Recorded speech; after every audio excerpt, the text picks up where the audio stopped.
This is 7 National News, and in your top story, the UAE Vice President, Prime Minister and ruler of Dubai, His Highness Sheikh Mohammed bin Rashid Al Maktoum, has surprised the top-performing grade 12 students with telephone calls, informing them about their results. The ruler of Dubai congratulated them on their outstanding performance, wished them more success in their future life, and urged the students to continue to progress in their educational march, adding that passing grade 12 is one of the most important educational stages. His Highness also thanked all educational, administrative and technical staff for their efforts during the academic year for 2012 to 2013 and their contribution to the success achieved by the students through providing them the relevant learning climate. Commenting on the occasion, His Highness was quoted as saying that it also gives us an incentive to do more to develop education in our country.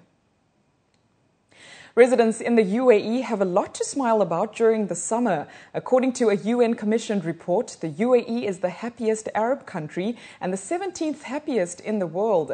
According to the World Happiness Report published by the University of Columbia's Earth Institute, the happiest countries tend to be high-income countries that also have a high degree of social equality, trust, and quality of governance. It gave the UAE a satisfaction rating of 91%, putting it at par with the gold standard of Scandinavian countries.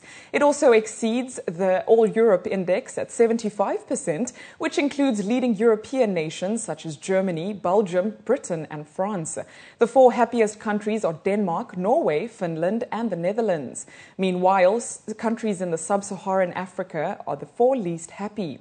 In an effort to further improve the quality of life for both Emiratis and expatriates, as well as achieve top 10 ranking, the Emirates Competitiveness Council is currently working with the Earth Institute. As part of the GCC's initiative, the Gulf Development Fund, the UAE is contributing 4.6 billion dirhams to Morocco to help fund projects for its development.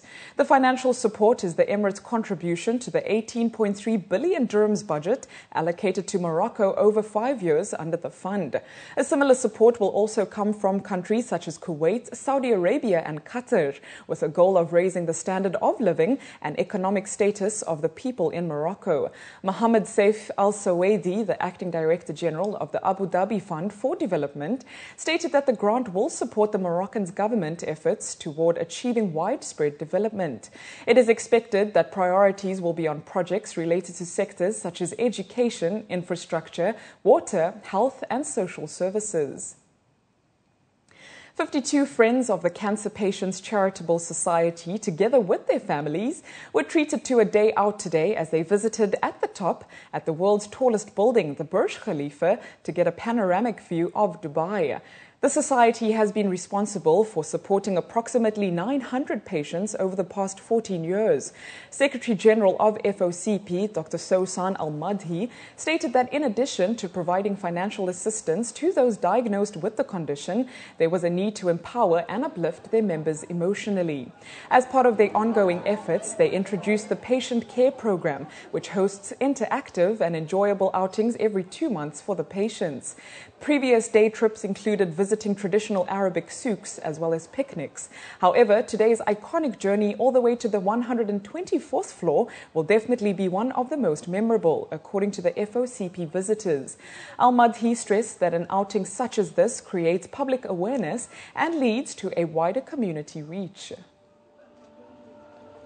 It's never enough. It's never enough. What we're trying to do, we're trying to catch up with lots of sectors. You have technology sector, you have information sector, who are very well developed. We, at the other hand, maybe on the oncology and the cancer side, they're still catching up, but there is lots to be done. And I think never estimate the power of awareness to the public.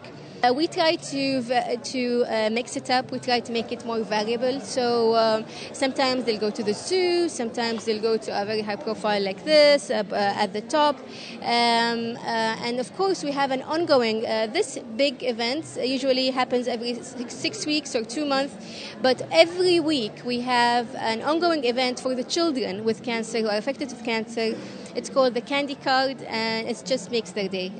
We go there, we visit them in the hospital, and it's a fantastic opportunity to engage with the children at their own level.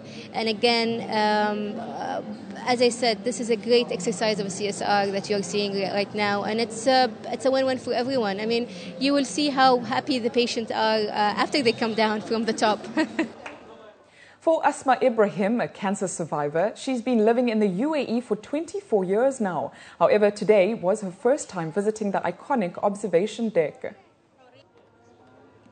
They called me and told me that there's a trip to Dubai Mall and Burj Khalifa, and they told me I could bring someone, and so I got my daughter, and I just wanted to thank the UAE for all the moral support and all the support they give us, and I want to say that the UAE is the most beautiful country in the world. The Abu Dhabi Urban Planning Council has revealed a new set of regulations which requires a mosque within 350 meters of every home. The guidelines also stipulate that all new mosques must include female praying areas, while public and non-residential buildings must designate space to pray for both men and women. According to a local report, the guidelines have been developed by the Abu Dhabi UPC to ensure that mosques of appropriate size with high standards for hygiene and maintenance are adequately distributed across the emirate. Fala Al-Ahbabi, the general manager at the UPC and chairman of its Mosque Development Committee, was quoted as saying that these standards outlined within the Abu Dhabi Mosque Development Regulations Guide have been created to address the planning, design and operation of the emirate's mosques. They will also encourage innovative design while preserving Emirati architectural heritage. The Roads and Transport Authority is expanding its unified automated fare collection system network, which means that payment of fare for intercity buses between Dubai and Sharjah can now be made through Noel cards. According to local reports, Mohammed Al-Ali, director of buses at RTA's public transport agency, stated that this is part of RTA's efforts to unify the payment system, which will cover all modes of transport. It is more convenient for people to use payment mode for all means of transport, rather than struggling to keep change and waiting in queues to pay the fare.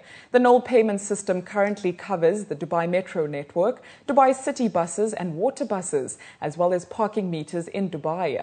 It is also used as a Combi card, a co-branded card issued by RTA in association with Emirates National Bank of Dubai that works both as a Noel card as well as a credit and debit card at the same time. And finally, ending off your news bulletin now, 9 years after she first performed in Dubai, the multi-Grammy Award winner Alicia Keys is heading back to the Dubai Media City Amphitheatre on the 15th of November. Keys, who also performed in Abu Dhabi in 2008, began her Set the World on Fire tour in March to promote her fifth album, Girl on Fire, and will perform some of her greatest hits as well as some songs from her new album. Girl on Fire went straight to the top of the Billboard Albums chart on its debut last year, with its first single, also of the same name, a chart success around the world.